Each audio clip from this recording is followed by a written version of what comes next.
Fala pessoal, tudo certinho com vocês? Dando continuidade à nossa série de como fazer uma rede neural do zero, chegou o momento mais esperado, que é como a gente faz para fazer a rede aprender. Como é que a gente vai pegar todos aqueles pesos aleatórios e transformar numa coisa ordenada para que a cada nova entrada e nova saída ela entenda e vá se aproximando cada vez mais da saída correta? Como é que a gente faz para tornar ela inteligente? Esse é o grande ponto. Então, como eu tinha dito no primeiro vídeo, a gente vai utilizar uma técnica chamada backpropagation, que é uma técnica basicamente de vou pegar a saída que deu e vou corrigindo da saída para oculta, da oculta para a entrada, de trás para frente.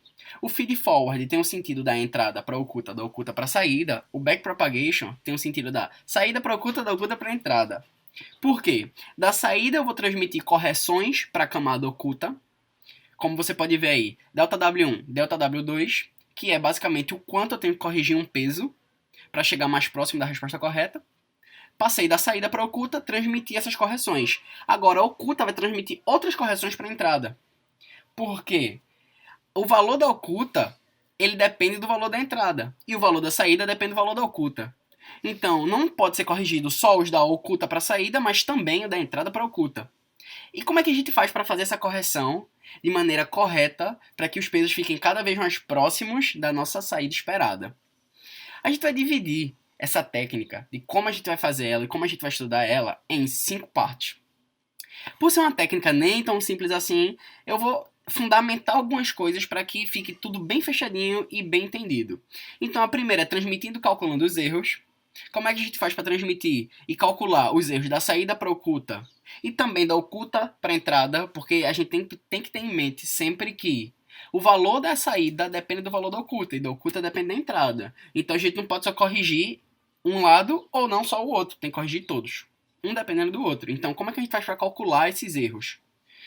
Entendendo o que é função de custo, a gente vai ver isso. Entendendo como é que é derivada, e eu não vou dar uma aula de derivada, pode ficar tranquilo, eu só vou mostrar algumas coisas que a gente precisa entender de derivada para entender como é que a gente vai utilizar a técnica de correção.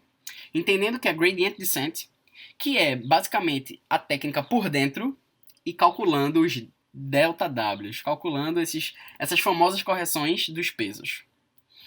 Vamos lá. Gradativamente para a gente entendendo melhor que a técnica ela pode parecer um pouco complexa, mas você vai ver que na verdade é bem intuitivo. Vamos lá. Digamos que eu tenho um exemplo aqui bem simples, que eu tenho um neurônio de oculta, um neurônio de saída, uma conexão entre eles de 0.8. Digamos que na saída deu 0.4. Qual é o erro, se baseando que a resposta correta era 1? A resposta é fácil. O erro da saída vai ser 0.6, porque vai ser 1 menos 0.4. Massa? Mas a pergunta é, sabendo que o erro da saída é 0.6, quanto é o erro da camada oculta?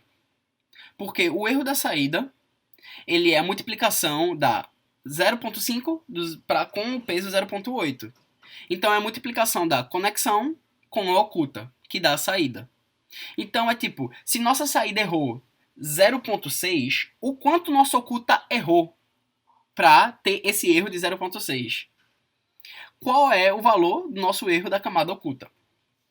A resposta mais intuitiva e correta, nesse caso, por exemplo, é pegar 0.8, que é o peso, que é o que determina, certo?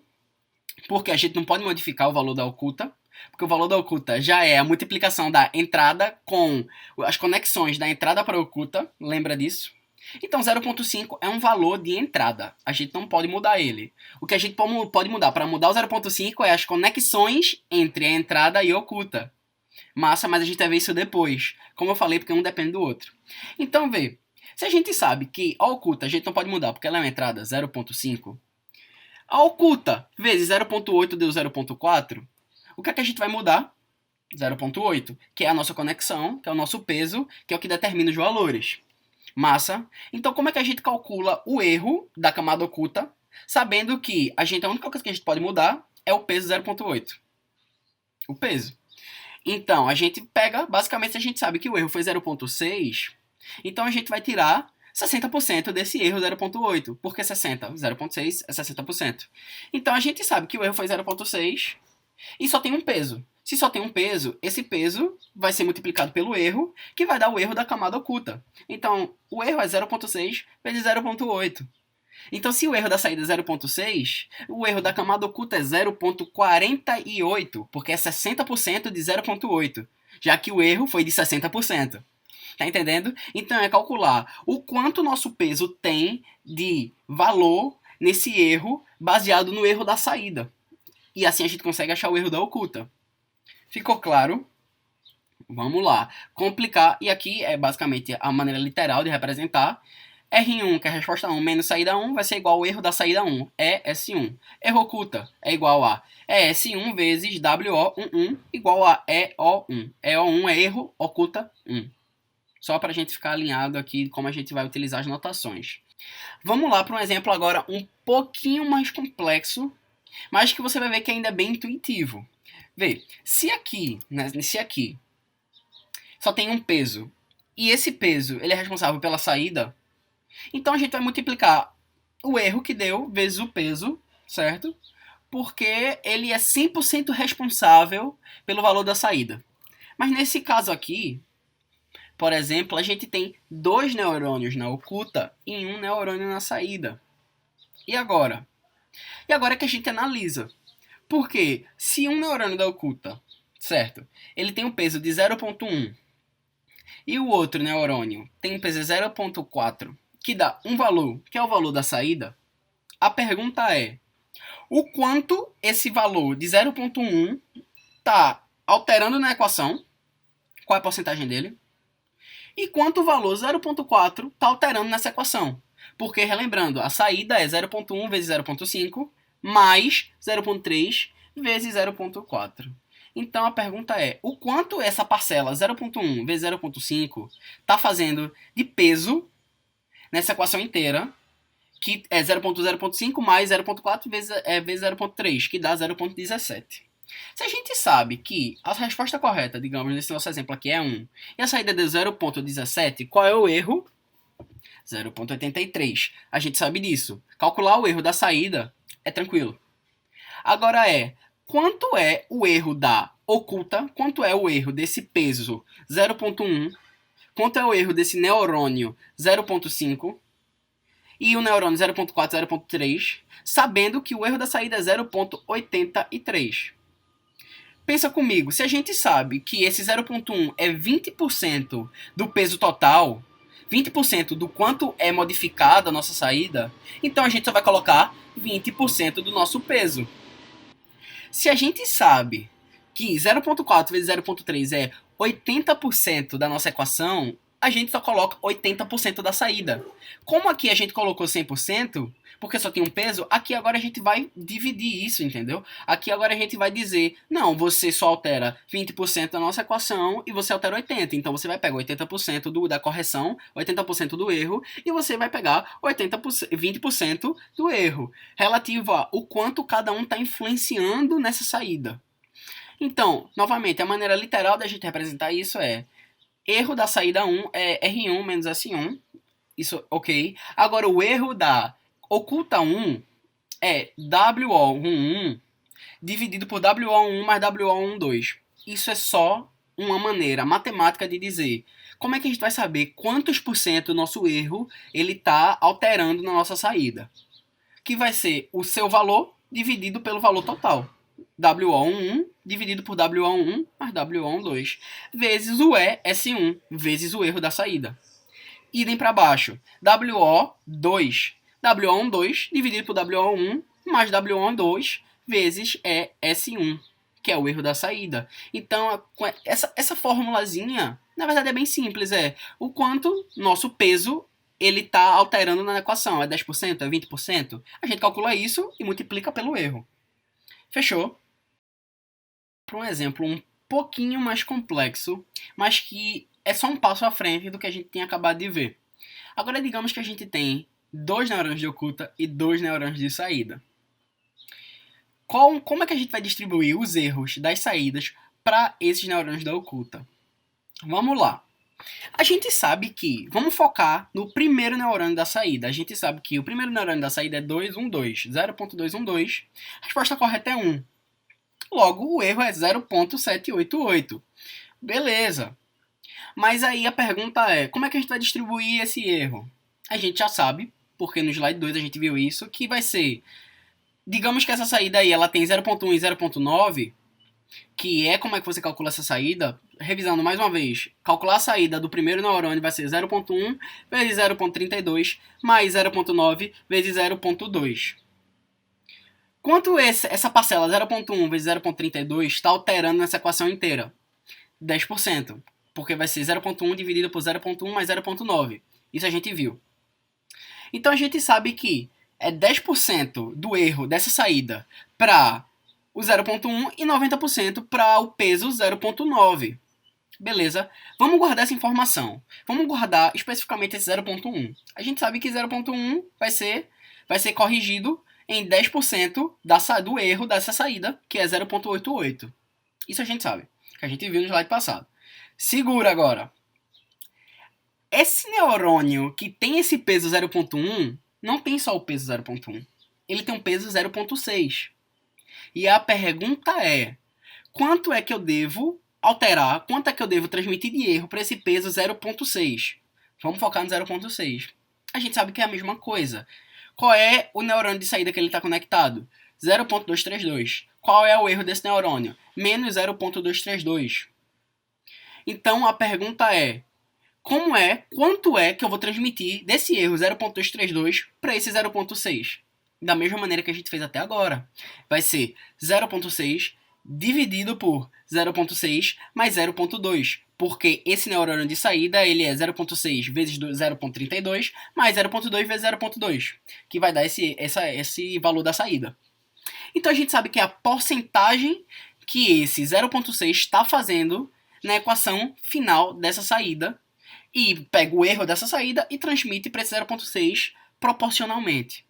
Agora calma, percebe que esse neurônio da oculta que tem a 0,1 e agora tem a 0,6, qual é o erro desse neurônio? A soma. Exatamente. Como feed forward, parece muito, né? Você vai pegar e você vai somar o erro de todos, o erro percentual de todos os neurônios de saída que esse neurônio de oculta ele está conectado. Você soma o erro percentual de cada peso desse. Então, o literal, mesmo padrão até agora, ele vai ficar basicamente assim. WO11 dividido por WO11 mais WO12 vezes o erro da saída 1, mais, e agora pegando o erro da saída 2, porque esse neurônio está conectado com duas saídas, é WO21 dividido por WO21 mais WO22 vezes erro da saída 2, é S2. Percebe que é bem intuitivo, porque nesse exemplo 2, a gente introduziu o conceito de dar percentualmente o quanto cada peso ele está pesando na equação que dá a saída. E agora a gente só levou isso a outro nível, a gente só está somando esses erros percentuais das saídas que os neurônios da oculta estão conectados. Pegou? Então fica WO11, WO1 dividido por WO11 mais WO12 vezes S1 mais WO21 dividido por WO21 mais WO22 vezes S2, e assim respectivamente na camada de baixo é O2, na camada de baixo não, desculpa, no neurônio de baixo vai ficar, a gente vai corrigir o WO12 e corrigir o WO22 relativo ao quanto eles estão pesando na equação final e aos erros das suas saídas respectivas. Massa? Vamos dar um enfoque nessa forma, ó. Melhor, vamos dar um enfoque nesse erro. Percebe que esse erro, a gente calcula o quanto cada peso ele está parcialmente pesando na equação final e multiplicando pelo erro, a gente sabe. Mas ainda está um pouco complicado. Ainda está um pouco complicado para a gente fazer esse cálculo, calcular quanto percentualmente cada um vale, principalmente lidando isso com matrizes. Ainda está um pouco complicado. Mas eu tenho uma boa notícia, que a gente vai botar depois uma coisa chamada Learning Rate. Learning Rate é o quanto a nossa rede neural vai absorver desse cálculo de erro. Porque a gente tem esse cálculo de erro inteiro. E quando você multiplica pelo Learning Rate, que vai ser um número de 0 a 1, 0.1, 10%, 0.2, 20%, quanto percentual a gente vai absorver desses erros? Essa é a pergunta. Quanto que a gente vai absorver? E por que a gente faz isso? Por uma explicação simples, é basicamente assim. Eu gosto de explicar como o learning rate funciona de uma maneira bem metafórica. Digamos que você quer chegar nesse ponto aqui do meio, mas você está nesse ponto aqui. Você só sabe que a direção é essa. Você não sabe o quanto você tem que ir até aqui.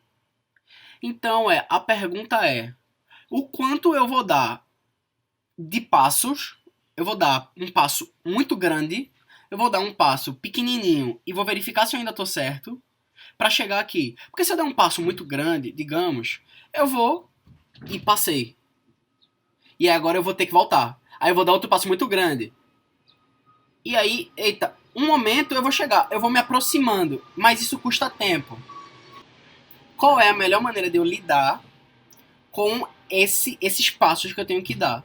Talvez se eu der um passo médio e verificar se eu ainda estou na direção certa, vai ser melhor. Aí eu dou outro passo médio e vou verificar se estou na direção certa. Eu dou outro passo médio e aí eu vou chegando mais vagarosamente ao lugar certo. Com certeza que estou chegando no lugar certo. Learning rate é isso. É o quanto a nossa rede vai absorver desse erro. Ela vai absorver 100%? Não. É melhor a gente colocar para ela absorver 10%, 20% do erro, para assim evite que, além de não é apenas para que ela tenha uma maior velocidade de aprendizado, mas é também para que ela não aprenda muito. E aí depois eu vou conversar um pouquinho melhor sobre alguns detalhes finos sobre machine learning, rede neural, coisas como overfitting, para evitar que nossa rede ela se torne tão boa, mas tão boa que se torne burra. Mas eu vou explicar isso posteriormente. Por agora, é bom só saber que a gente vai colocar uma constante, um learning rate, que vai ser um valor de 0 a 100% do quanto o nosso erro vai ser absorvido pela rede e aprendido. Se a gente colocar o learning rate, percebe que a gente vai estar multiplicando por uma constante. Então, esse WO1 mais WO12, WO21 mais WO22, que são também constantes, eles podem ser, por agora, desconsiderados. Ele pode ser desconsiderado pelo simples motivo que esse WO1 mais WO12, WO21 mais WO22 é o que a gente chama de normalização, é para saber o quanto parcialmente o erro é, como a gente pode ver. Mas já que a gente vai multiplicar já por um learning rate, a gente já vai estar pegando uma porcentagem disso. Aí o que a gente vai fazer é ignorar esse WO1, WO21, essa normalização, para facilitar o nosso cálculo. Tirando agora essas normalizações e tirando o learning rate, que vai ser algo futuro, como é que fica a nossa equação agora? Bem mais simples, né? Calma, se tá tão mais simples assim, isso tá me parecendo uma coisa que a gente viu antes. Tá parecendo uma multiplicação matricial. WO11 vezes ES1 mais WO21 vezes ES2. E é exatamente isso. Lembra que isso está muito parecido com feed forward. Mas é um feed forward voltando. Então, é pesos da oculta transposto vezes os erros da saída. A gente conseguiu voltar para a nossa multiplicação matricial de uma maneira muito mais simples. Porque a gente já percebeu que, se a gente tirar a normalização, porque a gente já vai colocar uma constante de multiplicação, então meio que não faz diferença, a gente facilita esse cálculo. E aí vai ficar peso da oculta transposto vezes os erros da saída, que vai dar o erro da oculta, respectivo. Cada neurônio com seu erro calculado dessa maneira assim, simples. Peso da oculta transposto vezes erros da saída. Mas eu não queria só dar essa fórmula ou só dizer isso. Eu queria mostrar o porquê disso, intuitivamente, para que assim você aprenda de verdade, entenda o porquê está acontecendo esse cálculo na sua rede. Para quem não lembra, transpor uma matriz é pegar suas linhas e colunas e inverter. Agora o que é linha vira coluna e o que é coluna vira linha. Simplesinho. Tendo entendido como se calcula os erros da camada oculta, a gente vai ver outras coisas que são também muito importantes. Vamos deixar isso um pouquinho de lado e agora vamos entender o que é função de custo. O que é função de custo, para que ela serve e qual vai ser a utilidade dela nesse nosso cálculo de corrigir a nossa rede. Vamos lá. A primeira pergunta é, para que serve uma função de custo? Bem, a função de custo ela é basicamente uma maneira de a gente ver o quão nossa rede neural está indo bem ou mal. Porque se a função de custo, sendo ela a soma de todos os erros, tiver alta, se a função de custo tiver um número alto, significa que nossa rede está errando muito. Ao mesmo lado, que significa que, se a função de custo for baixa, nossa rede está errando pouco. Ou seja, ela está mais inteligente. Ela está com a acurácia maior. Entendeu o conceito? A gente vai, basicamente, a função de custo, a gente vai somar todos os erros de uma maneira específica para que a gente consiga enxergar melhor o quão nossa rede está errando. E beleza, se a gente quer tornar nossa rede mais inteligente, o nosso propósito é abaixar essa função de custo. Por quê? Abaixar a função de custo significa que nossa rede está acertando mais e o erro está cada vez menor. Vamos dar uma olhadinha mais técnica e específica de como é que a gente vai calcular essa função de custo. A gente vai utilizar uma função de custo chamada MSE, Mean Squared Error, que é basicamente erro médio quadrado.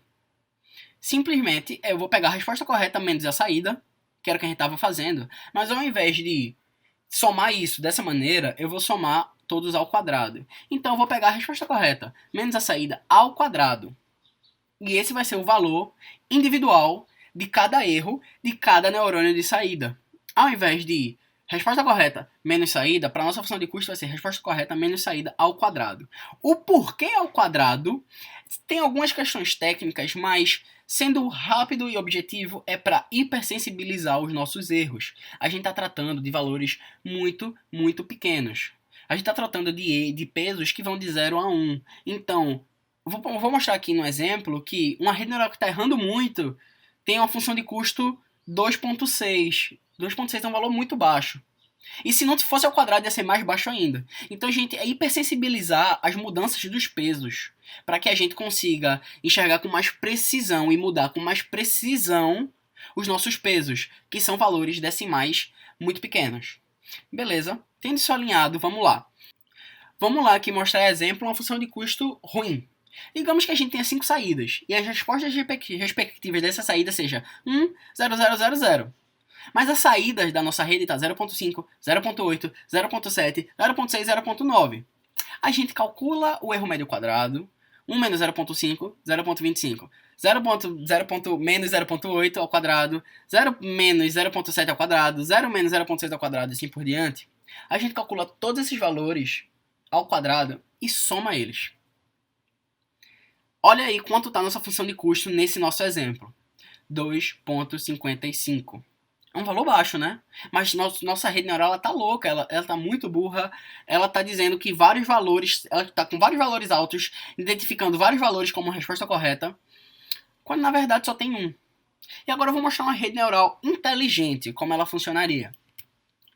A saída correta fica 0.9, enquanto as saídas que são 0 ficam bem pertinho de 0, 0.06, 0.01, 0.09. E quando você faz todo esse cálculo da função de custo dessa rede neural inteligente, olha quanto fica. Quando você soma tudo, vai ficar 0.0234. A gente saiu de uma função de custo 2.55, uma rede burra, para uma 0.0234. E percebe que esse 0.234 só acontece porque nossa rede está hipersensibilizada. Porque ela está ao quadrado. Então o que é que a gente está fazendo aqui na realidade? Percebe que esse erro 0.06 vira 0.0036, da mesma maneira que esse erro 0.8 vira 0.64. A gente vai pegar o erro e dizer que ele é muito maior. E a gente vai pegar o acerto, no caso o erro baixo, e dizer que ele é muito mais certo do que ele é. Hipersensibilizar. E hipersensibilizando a gente consegue alterar os nossos pesos de maneira mais precisa e exata. Beleza, sendo a função de custo responsável pela soma dos nossos erros, a gente percebeu que se a função de custo está baixa, significa que nosso erro está baixo e nossa rede está inteligente. A nossa missão é, como é que a gente pode tornar, a cada vez que a gente calcular o erro, a gente alterar os nossos pesos para que o erro vá se tornando de maneira continuamente decrescente, para que a nossa função de custo fique continuamente decrescente. Se o objetivo aqui é tornar a função de custo decrescente, alterando os pesos da oculta para a saída e, respectivamente, da entrada para a oculta, Como é que a gente pode fazer isso? Vamos lá, derivadas. Relaxa, que eu vou te mostrar que é algo simples, tranquilo, são alguns conceitos só que a gente precisa saber. Não vai ser uma aula de derivadas, vai ser algo muito rápido. Para quem não sabe, eu vou explicar. Derivadas é também uma coisa chamada taxa de variação. Uma interpretação geométrica da derivada é uma reta tangente ao ponto que a gente está calculando a derivada. Derivada nada mais nada menos que uma função que vai medir a taxa de variação de outra função. O quanto, e aí é onde vai entrar, como a gente vai calcular, o quanto uma variável ela precisa ser mudada. O quanto ela precisa variar dentro dessa função aqui para que ela progrida ou regrida, para que ela decresça ou continue crescendo. No nosso caso, a gente quer que ela decresça, porque a gente quer diminuir a nossa função de custo. Percebe como as coisas vão se conectando.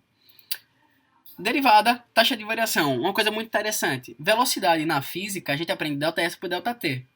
Mas, dando uma estudada mais matemática do que seria a velocidade, é a derivada do espaço dividido pela derivada do tempo. Percebe? O quanto o espaço varia relativo ao quanto o tempo varia. ΔS, ΔT, derivada de S, derivada de t. Aceleração é o quanto a velocidade varia relativa ao tempo. Ou derivada de v, derivada de velocidade dividido por derivada de tempo. Então, esse conceito de derivada é bem simples. É o quanto alguma coisa varia. Como é que a gente pode calcular isso, uma função relativa a outra, do quanto ela varia. Na derivada, a gente tem uma coisa muito importante, que é a regra fundamental da derivada, que é a regra da potência. Que é, por exemplo, pegando uma função f de x igual a x elevado a n, a derivada dessa função vai ser n vezes x elevado a n menos 1. Pode parecer ainda um pouco complicado, mas eu vou te mostrar que é simples. Você pega a função f de x, x ao quadrado, a derivada dela é o quê? 2x. Porque vai ser 2x elevado a 1. Porque 2 menos 1 fica em cima e o 2 desce. Tranquilo. Voltando aqui, eu perdi uma parte da gravação, eu tive que regravar, é por isso que já está um pouco mais tarde.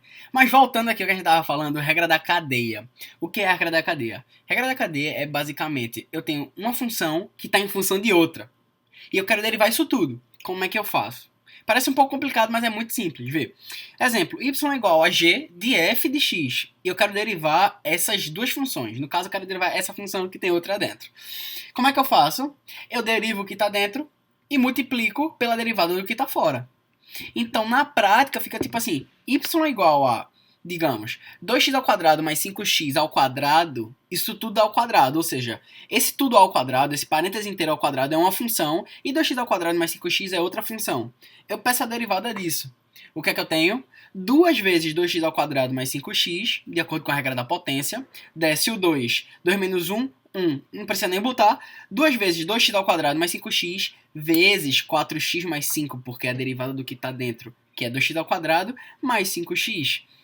Beleza, parece ser algo muito abstrato, muito concreto, mas se você quiser realmente entender todo o porquê esse cálculo acontece, o porquê da derivada, o porquê da integral, o que é isso tudo, de verdade, intuitivamente, tem um canal muito legal que eu recomendo você ver, que é Three Blue One Brown, que ele tem uma série inteira só sobre cálculo para entender intuitivamente o que é cálculo.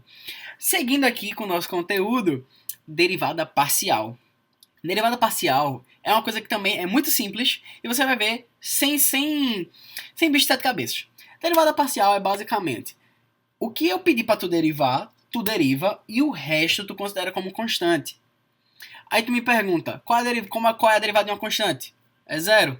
Por quê? Derivada é taxa de variação. E quanto uma constante varia? Nada. Então, quando eu digo deriva o que eu estou pedindo e considera tudo como uma constante, é basicamente deriva normalmente só o que eu estou pedindo. E o resto não importa. Um exemplo prático para tu ver como as coisas são mais simples. 5x ao quadrado mais 15z elevado a 100. Elevado a 100. Eu estou pedindo o quê? A derivada parcial de y relativo a x. dy dx. Vai ser igual a 10x. Por quê? Porque eu estou pedindo relativo a x. O z eu considero como constante. E o cálculo fica muito mais simples. Basicamente é isso. Derivada parcial, derivadas em geral, é isso que a gente vai precisar para entender e para fundamentar o cálculo de como a gente pode fazer para corrigir a nossa rede neural. Vamos lá. Ok, entendi. E agora, gradiente descendente. A gente já falou de função de custo, que é basicamente a soma dos erros das saídas, massa ao quadrado, os erros ao quadrado e somados. Falamos agora de derivadas. E agora você vai entender o que a gente falou de derivada. Gradient descent, ou gradiente descendente, é a técnica de otimização que a gente vai utilizar com derivadas para otimizar positivamente a nossa rede, otimizar os nossos pesos. Quando eu digo otimizar teve um feed forward, calculou os erros e agora como é que a gente pode ajustar os erros para que eles fiquem na próxima rodada de feed forward mais corretos, mais certos, mais próximos da resposta correta, da resposta certa. Por isso que a gente chama de otimização, porque a gente vai otimizar os pesos. Então isso é uma técnica de otimização matemática que na verdade eu vou mostrar como ela é tranquila de se entender, é simples, é só pensar um pouquinho e a gente resolve isso. Vamos lá.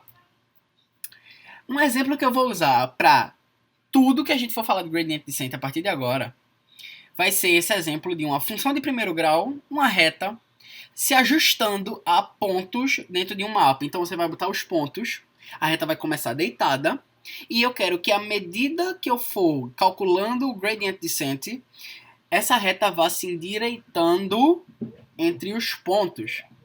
Então a pergunta é, sabendo que o que determina a reta é um m, que é o coeficiente angular, e um b, que é onde ela vai estar nesse eixo aqui, como é que eu posso alterar o m e o b de maneira progressiva para que ele continuamente vá se ajustando devagarzinho aos pontos? Percebe que é gradativo, ele vai calculando e vai ficando mais correto. E esse é o nosso pensamento para como é que eu calculo os pesos, como é que eu acerto os pesos da minha rede. Por quê? Vamos lá. Levando em conta que MSE, que é a nossa função de custo, é a resposta correta menos a saída ao quadrado, e se tu for parar a pensar que nesse caso aqui a nossa resposta correta é a reta, é o mx mais b, a gente pode dizer, e agora para encurtar, sem chamar de MSE, eu vou chamar só de E, que é erro. Erro vai ser igual a mx mais b menos o número. O que é que isso quer dizer? Mx mais b, onde a reta está, menos o número, que no caso vai ser os dados, os pontos azulzinhos, que vai ser o dado, que vai ser a saída, que vai ser o que a gente vai calcular o erro, qual é a distância da reta para esse ponto, ao quadrado. Então, basicamente é tipo assim, a nossa função de erro é a reta menos o número, menos a saída, menos onde está o ponto. Nesse nosso caso aqui, é a reta menos onde está o ponto. Num caso mais geral, resposta correta menos a saída. Isso tudo ao quadrado. A pergunta é, focando agora, esquece o B, vamos focar no M, vamos fingir que o B não importa por agora, e a gente só quer saber corrigir essa parte aqui da reta, o M. Como é que eu posso achar um ΔM? Por que delta? Porque é uma variação, seja positiva ou seja negativa. Digamos que eu tenho que abaixar o M, a variação vai ser negativa, só deixando isso claro. Como é que eu acho uma variação, um ΔM, para corrigir a minha reta, para que ela saia aqui e os pontos aqui para cá? Só se movimentando. Como é que eu acho esse ΔM de correção?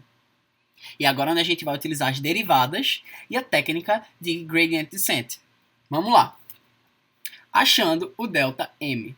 O ΔM é só, basicamente, eu quero derivar, porque eu quero derivar taxa de variação. Derivar o erro relativo ao M. Porque eu quero saber quanto está sendo variado o meu M relativo ao meu erro. Então, derivada de M relativo ao erro. Derivada parcial de M relativo ao erro. Tá vendo como as coisas vão se juntando? Aí saca. Derivada parcial de E, que é o erro, em relação a M, vai ser igual a regra da cadeia, 2E. Por que 2E? A gente viu um exemplo bem parecido na nossa regra da cadeia, porque o 2 ele vai descer, certo? E vai ficar 2E vezes derivada de mx mais b menos o número. Por quê? Porque a derivada de dentro, lembra? A derivada de fora vezes a derivada de dentro, vezes a derivada de fora, não importa. A função que está dentro relativa a m. Então vai ficar duas vezes o erro, vezes a derivada do que está dentro, que é mx mais b menos o número, em relação a m. Derivada de mx mais b em relação, menos o número em relação a m, deriva mx, porque m ele está sendo multiplicado com x, só para derivar o m, então é o mx, que é toda a parcela, deriva mx e considera todo mundo como constante. Se eu considerar o b como constante, já tirei ele da jogada, considerei número como constante, tirei da jogada, a gente só vai derivar mx. E qual é a derivada de mx, considerando que a gente tem que derivar m? Considerando que a gente tem que derivar m, vai ficar x vezes derivada de m.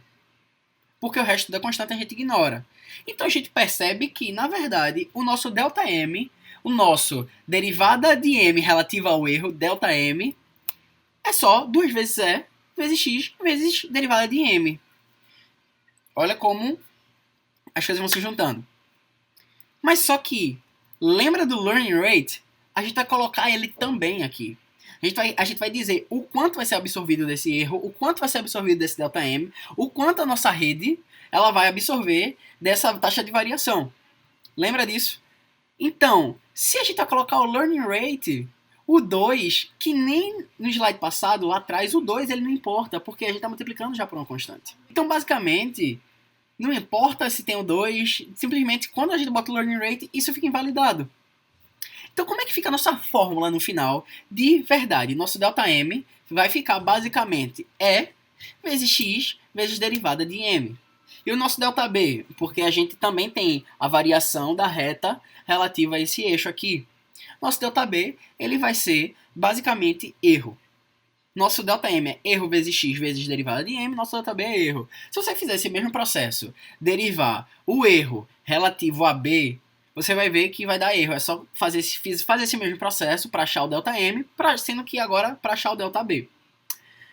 Então, basicamente, temos que, para achar o nosso ΔM, para achar a taxa de variação que nossa reta precisa para ficar coerente em relação aos pontos, para virar a tendência dos pontos, esse é o termo mais correto, é basicamente multiplicar o erro vezes o x, que é o ponto, vezes o m derivado. E aí você consegue alterar ela para ficar cada vez mais perto na coeficiente angular correto. Só que tem um ΔB. Então os dois atuam ao mesmo tempo e ela fica correta. Essa é a técnica chamada gradiente descendente, porque de maneira progressiva a gente vai tornando a função cada vez mais perto do correto. Numa linguagem mais técnica a gente vai achando o mínimo local. Para quem já entende um pouco mais de cálculo, vai achando um mínimo local na nossa função de custo com a técnica de gradiente descendente. Beleza? Vamos lá. Agora vamos analisar a função da nossa rede, porque a função da nossa rede não é uma função linear, não é uma função tão simples como uma reta que só tem um ΔM e um B e resolvido. Não. Eu quero que você dê uma olhadinha nisso aqui, meio que é só para ter uma intuição de onde a gente está se metendo, em quais quantidades de variáveis a gente está se metendo. Vamos lá. Vamos analisar uma saída de uma rede arbitrária. Uma rede qualquer. Vai ser o peso vezes a entrada, isso é uma saída. O peso vezes a entrada, mais o peso vezes a entrada, peso vezes a entrada. No caso, a entrada, já que a saída vai ser oculta, né? Então é o peso vezes oculta, mais o peso vezes oculta, mais o peso vezes oculta, até quantidade de pesos e camadas e neurônios ocultos vai ter. Beleza? Arbitrário. Por isso que eu estou botando 3 pontinhos, mais o B, mais o bias. Tá vendo? O B, ele aparece aí.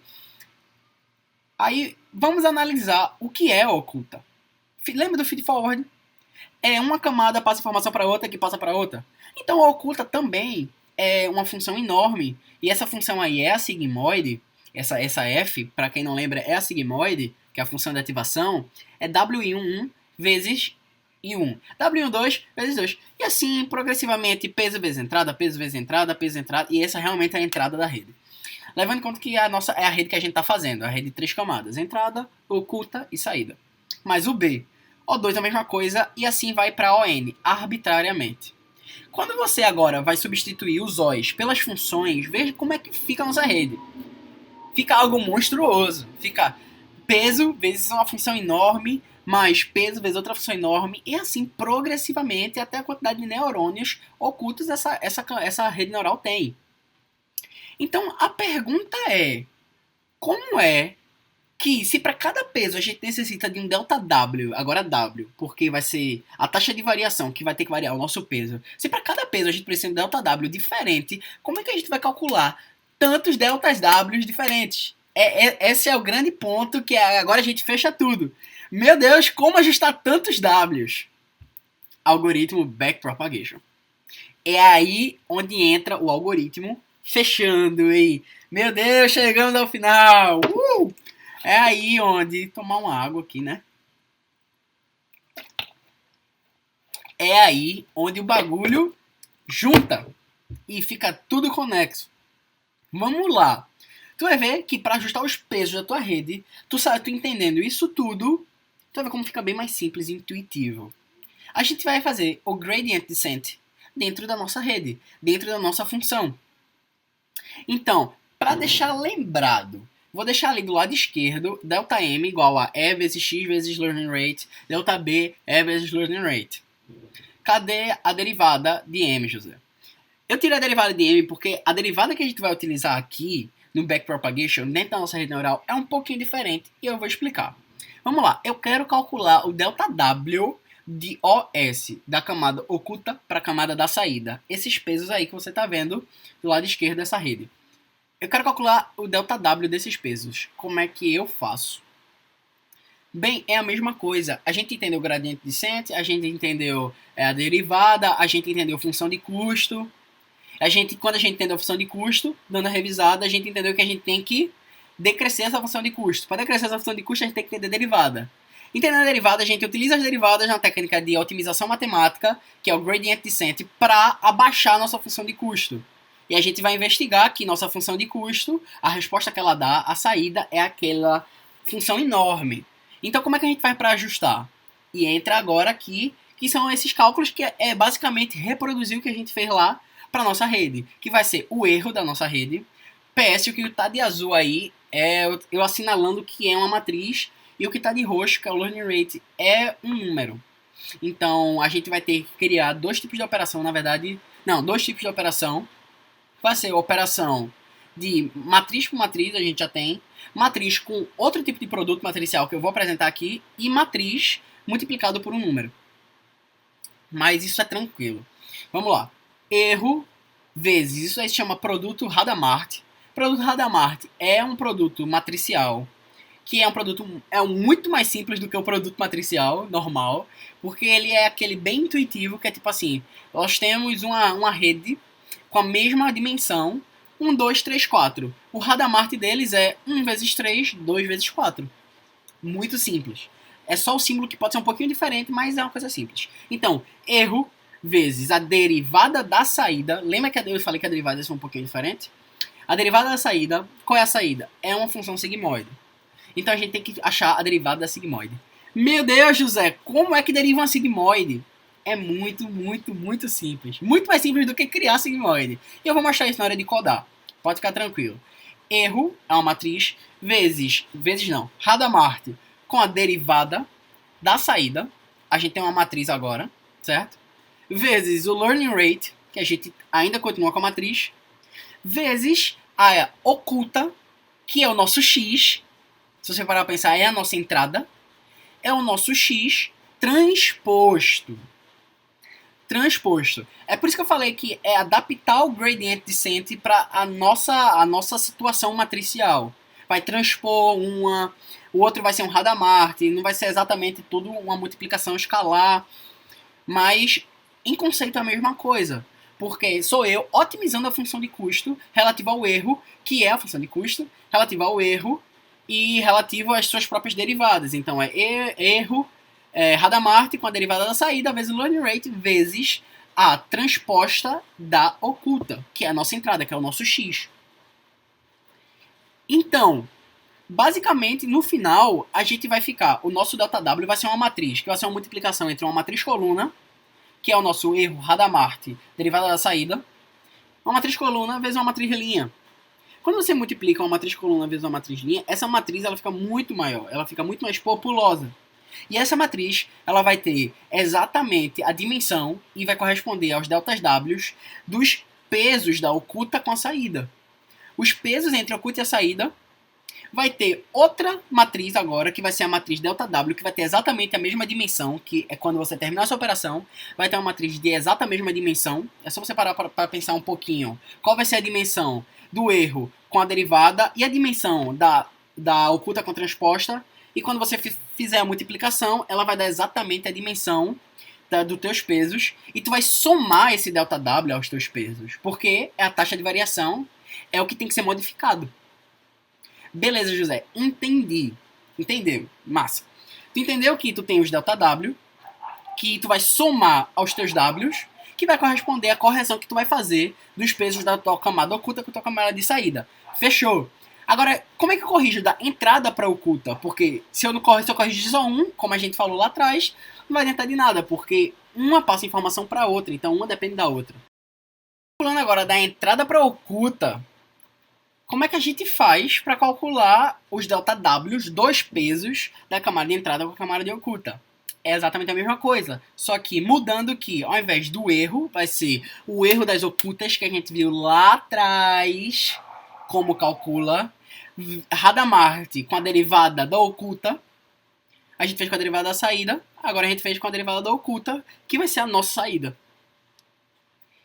Vezes o learning rate, vezes eu escrevi entradas aí para não confundir, porque ia ficar E com E, entradas transposta, que vai ser a nossa entrada agora, de verdade, transposta, que vai dar a mesma multiplicação matricial, que vai popular exatamente uma matriz com a exata dimensão dos teus pesos, e tu vai somar isso aos teus pesos, tu vai adicionar isso aos teus pesos, e tu vai corrigi-los.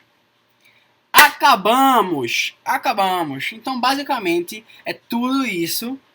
Você foi lá de trás, fundamentando para chegar até aqui e poder realmente entender o que está acontecendo entre as camadas, entre os pesos e como essa taxa de variação está sendo calculada. Meus parabéns aos que chegaram aqui. E agora a gente vai para a parte prática. A gente já entendeu, já saímos da teórica, vamos agora para a prática e ver que na verdade é muito mais simples e mostrar que o código ele é conciso, curto, para a correção da nossa rede, para tornar ela inteligente.